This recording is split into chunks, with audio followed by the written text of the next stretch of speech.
Hello and welcome back to Shakesyear. We are working on Twelfth Night and we get to hear from Duke Orsino again today, but now in Act 1, Scene 4. And yesterday we were just in Act 1, Scene 2. So real quick, there's been a shipwreck. A woman named Viola was washed up on shore and she's now without her brother, so she's a little bit afraid of being a woman by herself on this island. So she decided that she would disguise herself as a man and go try to get in Duke Orsino's service. Additionally, Orsino is in love with Olivia. Olivia is in mourning for her brother for the next 7 years and is not accepting any suitors of any sort. So Act 1, Scene 3, we get to meet the clowns of the play, who happen to be friends and relatives and employees of Olivia. We have Sir Toby Belch, who is Olivia's uncle. We have Maria, who is Maria's waiting woman, lady's maid type person. And they start out talking, and Maria is telling Sir Toby Belch that his behavior is disturbing to Olivia. He's too loud, he's drunk all the time, he comes around at really strange hours, and Maria's like, she's not accepting visitors at any other times. If you want to see her, then you need to see her at the appropriate times, and stop sending these ridiculous suitors to come and see her. And Sir Toby Belch is like, what, are you talking about Sir Andrew Ague Cheek? And she's like, yeah, why on earth are you sending him? And he's like, well, he's fine, he's tall, he has lots of money, so why wouldn't he be a good suitor? And Maria's like, because he's just out drinking with you every night. That's not an appropriate suitor for Olivia. But then Sir Andrew enters, and there's plays on words and silliness in introducing Andrew to Maria. But Maria finally decides that she doesn't need to be in this conversation anymore, so she leaves, and we're left with Sir Toby Belch talking to Sir Andrew, and Sir Andrew's like, I'm gonna go home tomorrow because trying to woo Olivia isn't getting me anywhere. She won't even see me, she won't even talk to me.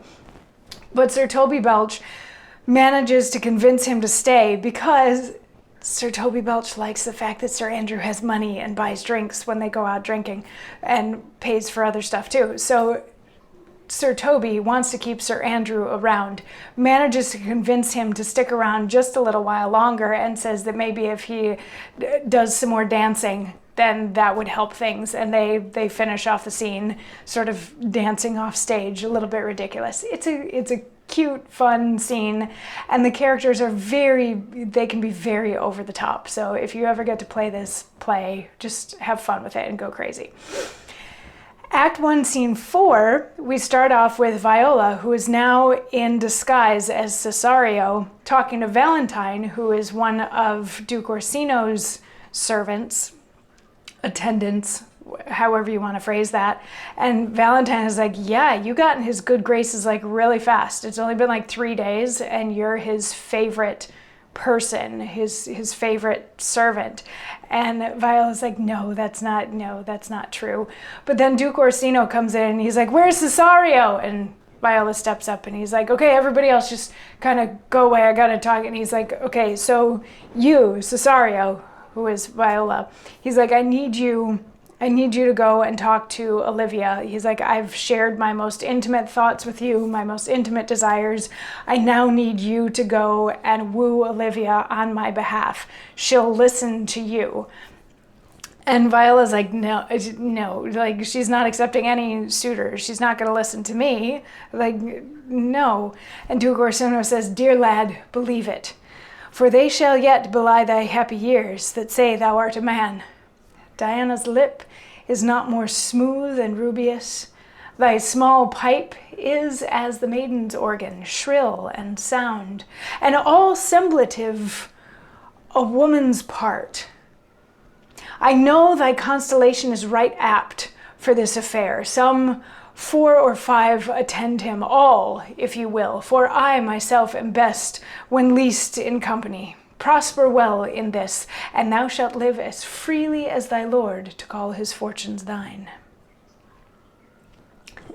So Duke Orsino kind of sees through this already what he's saying here, at least in the beginning of this speech, is that yes, Olivia will listen to Cesario because Cesario looks and sounds like a woman, even though she's dressed like a man.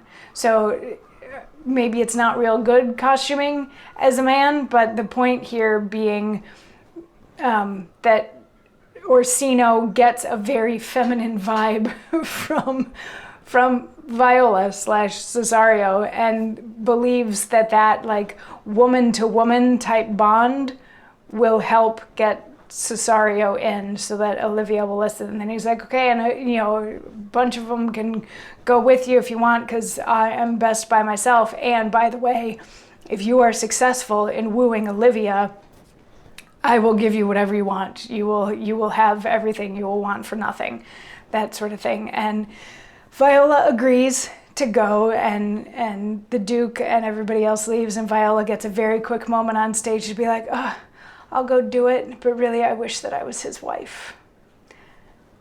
Love triangle. Duke Orsino is in love with Olivia, but Viola is in love with Duke Orsino, but Viola is disguised as a man who has a very feminine aspect about him. So yeah, this is going to be fun. This is going to be really fun. I mean, you can already see where this is going to go. And it's a comedy. Comedies end in marriage, right? But anyway, before we get there, we still have a whole bunch of play left to go. We haven't even met Olivia.